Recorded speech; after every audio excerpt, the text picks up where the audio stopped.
Dans la paracha de cette semaine, Moshe Rabbeinu, parmi les multitudes de messages et d'enseignements, il nous parle aussi d'une chose qui nous préoccupe, ce qui est la nourriture. Et dans le 3e verset, chapitre 8, Moshe Rabbeinu nous rappelle que dans le désert, quand on n'avait pas de quoi manger, on s'est plaint, Dieu donne-nous manger. Moshe Rabbeinu, on a besoin de la nourriture. Moshe Rabbeinu nous dit, miracle qui s'est fait. Et vous avez vu comme la manne est tombée du ciel. Et la raison pourquoi cette nourriture est venue du ciel, pour vous dire, le manne diacha, pour vous enseigner que l'homme ne vit pas seulement sur le pain, mais la personne peut vivre de tout ce que Dieu va prononcer. Si Dieu va nous dire, mange du bois, ça va te nourrir, le bois va nous nourrir. Peu importe quoi que ce soit, c'est la parole de Dieu qui nous nourrit. Et d'ailleurs, le Baal Shem Tov explique à comprendre et à savoir que ce n'est pas le pain physique qui nous nourrit, c'est la force divine qui se trouve voilée dans ce pain qui nous nourrit. Donc ça, c'est un verset. Quelques versets plus tard, Moshe Rabbeinu nous rappelle, mes enfants, n'oubliez pas, vous avez mangé, vachalta, vesavata, vous êtes bien rassasiés, ou verachta.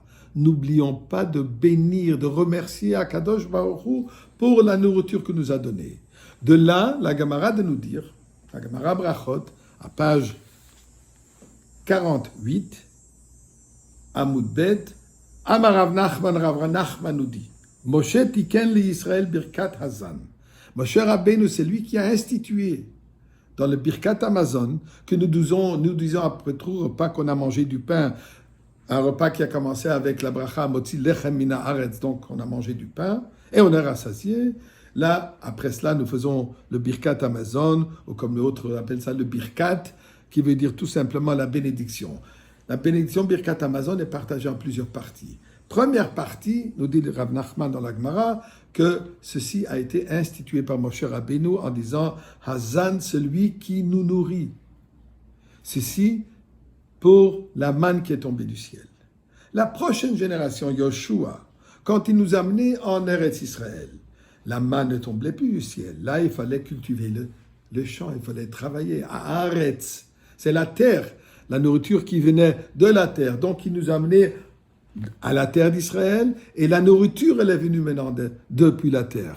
Yoshua, lui, il a institué la deuxième bracha qui termine à la Haaretz Val Amazon. Baruch Ata Hashem, à la Haaretz Val Amazon, la terre et la nourriture qui provient de la terre. Toujours pour savoir, Baruch Ata Hashem, ce n'est pas un phénomène naturel. Tout cela provient de et par la volonté et la bénédiction de Dieu.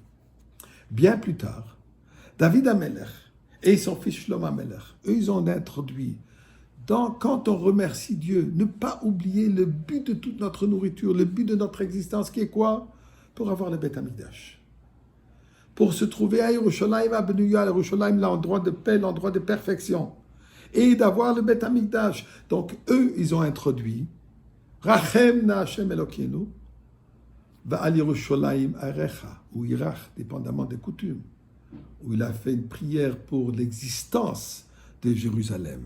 Shlomo HaMelech lui dit va Bayit HaGadol VaKadosh, pour cette maison extraordinaire qui est bien sûr le Beth Amikdash. Ou venez Yerushalayim, ou différentes coutumes, et là la bracha de donc la construction, et c'est certainement une bracha très appropriée aujourd'hui pour reconstruire, pour recevoir le Beth Amikdash.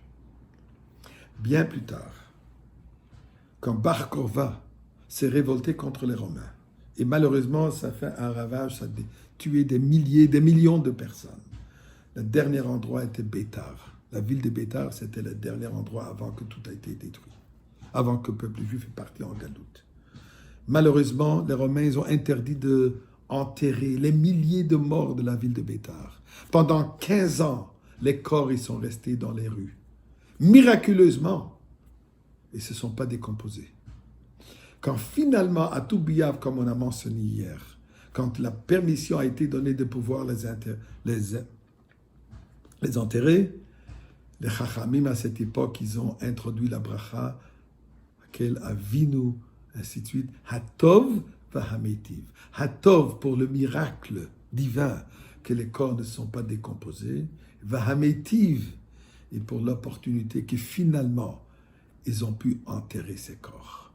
Suite à cela, le Harachaman, les différentes prières, ainsi que la prière introduite pour Shabbat, Rutse, Yalev Yavo pour Rosh Chodesh pour les fêtes, Alanissim pour Hanouka et Purim, ceci a été introduit au fur et à mesure durant l'histoire. Mais ce que nous demandons maintenant à Kadosh Baruch Hu, Dieu nous a promis un festin extraordinaire à la venue de Mashiach, avec le fameux Shorabor et le Leviathan et le Yain HaMushumar, déjà depuis le Gan Eden. On veut déjà faire la prière là-dessus. Dis-nous quelle prière nous devons faire pour ce repas, puisqu'on est prêt pour le repas. Offre-nous le repas. Moshe Rabbeinu sera présent, David HaMelech sera présent, Yoshua sera présent, et sûr et certain, en premier lieu, Mashiach lui-même, qui va nous mener dans ce repas et vers le Beth Amikdash immédiatement.